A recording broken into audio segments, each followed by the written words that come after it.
Hello everyone, welcome back to my channel. In today's video, we are going to see how to use XLOOKUP when we have multiple conditions. So we have a table. This is a table, and this table shows us the different positions in a company, the location of that position, and the years of experience.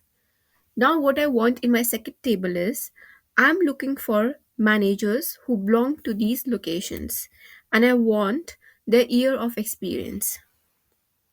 So, now how to use XLOOKUP, because now we have to check two conditions. We have to check the location and the position. So, I will say is equals to XLOOKUP. I say 1. This is the format how we use it. So, you have to write 1, comma, bracket open. I check my location, which is in cell F2. It should be equal to the locations in column B. Bracket close. I also have one more condition to check, so I will use into sign, into bracket open, check the position. Okay, this formula is coming over here. So my position is in cell G2.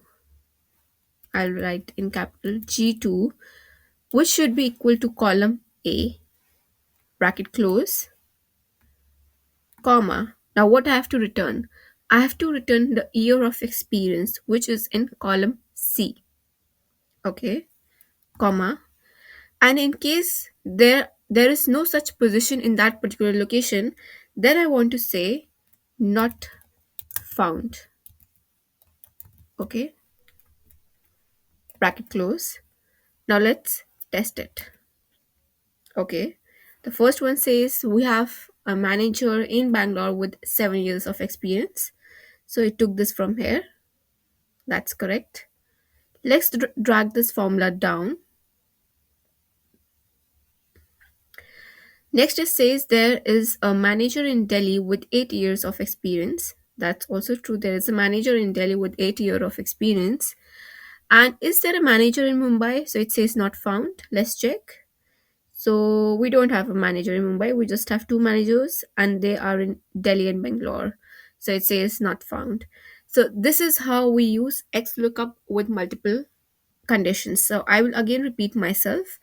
The XLOOKUP is as follows. We have to start with 1 comma, then bracket open, check your, compare your cell value with that column, bracket close, into the second cell value, compare it again with the respective column, close it, comma, select the column which you want to return.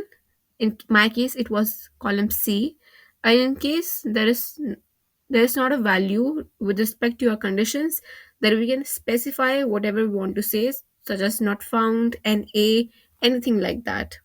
So this is how we use XLOOKUP with multiple conditions. Thank you. I hope you like this tip. And in case you want to know anything more, you can let me know in the comment box. I will make a video on that topic also. Thank you and have a good day.